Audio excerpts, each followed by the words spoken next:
आवाज साताऱ्याच्या न्यूज चॅनलमध्ये आपले स्वागत आहे. वाईट सुरूर रस्ता रुंदीकरण, भ्रष्टाचाराची प्रशासकीय दया उघड. महाराष्ट्र राज्य पायाभूत सुविधा विकास महामंडळ MSIDC अंतर्गत सुरू असलेल्या वाईट सुरूर रस्ता रुंदीकरण आणि काँक्रिटीकरण प्रकल्पात गंभीर अनियमिततेच्या आरोपांनी खळबळ उडाली आहे. या प्रकल्पाचे एका मंत्र्याशी संबंधित ठेकेदाराकडे असून साताऱ्यातील दयाच्या देखरेखीखाली काम सुरू आहे. मात्र शासनाच्या कठोर नियमांना धाब्यावर बसवून हा प्रकल्प भ्रष्टाचाराच्या विळख्यात सापडल्याचे आढळून येत आहे. प्रकल्पात पेवर मशीन, पॉवर फ्लोटर आणि स्क्रीड व्हायब्रेटर यांसारख्या यंत्रांचा वापर पूर्णपणे टाळण्यात आला आहे.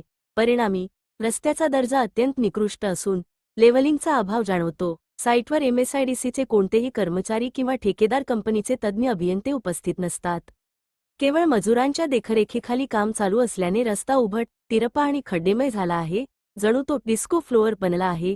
यंत्रे सुट्टीवर गेली असून मजुरांची ड्युटी सुरू आहे, अशी टीका स्थानिक करत आहेत.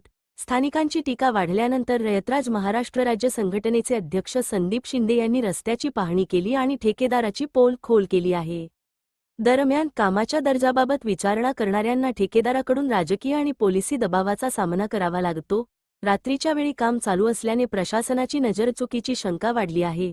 पूर्वी निसर्गरम्य असलेला हा रस्ता आता दुर्दशेच्या उंबरठ्यावर आहे. MSIDCच्या अभियंत्यांनी घरूनच तपासणीचा नवा शोध लावल्याची चर्चा आहे. स्थानिक नागरिकांनी या भ्रष्टाचाराविरोधात आवाज उठवला असून पारदर्शक चौकशीची मागणी केली आहे. स्थानिकांनी केलेल्या चौकशीच्या मागणीचा पाठपुरावा रयतराज संघटनेचे अध्यक्ष संदीप शिंदे करणार आहेत. त्यांनी तीव्र आंदोलनाचा इशारा दिला आहे.